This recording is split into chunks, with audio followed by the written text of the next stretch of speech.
Dear students, this is the third video related to the lesson Resources and Development. राष्ट्रीय संसाधन, सामुदायिक संसाधनों के बाद राष्ट्रीय संसाधन. Technically all the resources belong to nation. तकनीकी रूप से सभी संसाधन राष्ट्र की संपत्ति हैं. द कंट्री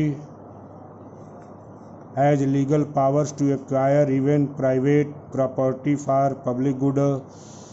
देश को ये कानूनी अधिकार है कि वह यहाँ तक कि प्राइवेट संपत्ति को भी, प्रॉपर्टी को भी, पब्लिक गुड बने जन कल्याण के लिए प्राइवेट प्रॉपर्टी को भी वो अधिग्रहित कर सकती है सरकार. जैसे हमारा घर, हमारे खेत को भी वो अधिग्रहित कर सकती है. अगर उसको लगा कि सार्वजनिक हित में हमारे खेत, हमारे घर ले लेने हैं तो ले लेगी. You might have been roads, you might have seen roads. आप सड़कें देखे होंगे, कैनल्स नहरें देखे होंगे, रेलवेज रेल लाइनें देखे होंगे. बीइंग कंस्ट्रक्टेड ऑन फील्ड्स, ये सब खेतों में बनी है. ओन्ड बाई सम इंडिविजुअल, कुछ व्यक्तिगत लोगों के खेतों में ही ये रेलवे, नहरें, सड़कें सारी बनी हुई हैं. Urban development authorities get empowered, जो शहरी विकास प्राधिकरण हैं उनको ये पावर मिला हुआ है बाय द गवर्नमेंट, सरकार के द्वारा, टू एक्वायर कर लेने के लिए लैंड, बने ज़मीन को, शहर के किसी क्षेत्र की ज़मीन को एक्वायर कर लेने का उनको पावर मिला हुआ है. और उसमें शहर की बस्तियां बसाने का पावर मिला हुआ है. All the minerals, water resources, सभी खनिज, जल संसाधन, फॉरेस्ट, जंगल, वन संसाधन, वाइल्ड लाइफ, वन्य जीव संसाधन, land with in the political boundary, जमीन जो हमारी यानी सीमा के, देश की सीमा के अंतर्गत है. And oceanic area up to 12 nautical miles 22.2 kilometre, और समुद्री क्षेत्र लगभग 12 नॉटिकल मील की दूरी तक का समुद्री क्षेत्र, यानी 22.2 किलोमीटर तक का समुद्री क्षेत्र, जो तट से 22.2 किलोमीटर होता है, यानी 12 नॉटिकल माइल तक का जो क्षेत्र होता है समुद्री तट से. ये termed as territorial water and resources therein belonging to the nation. तो यह संपूर्ण क्षेत्र जो तट के किनारे का 12 नॉटिकल माइल का होता है, वह वहाँ का जल संसाधन, उस क्षेत्र, उतने क्षेत्र का, और वहाँ के संसाधन सब ये राष्ट्र की संपत्ति होते हैं.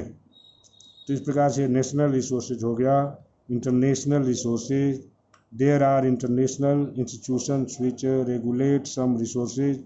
कुछ अंतर्राष्ट्रीय संसाधन हैं जो कुछ संसाधनों को नियंत्रित करते हैं. द ओशनिक रिसोर्सेज, जैसे कुछ ऐसे अंतर्राष्ट्रीय संस्थाएं हैं. इंटरनेशनल रिसोर्सेज में अंतर्राष्ट्रीय संसाधन, कुछ ऐसी राष्ट्रीय संस्थाएं हैं जो कुछ संसाधनों पर नियंत्रण करती हैं.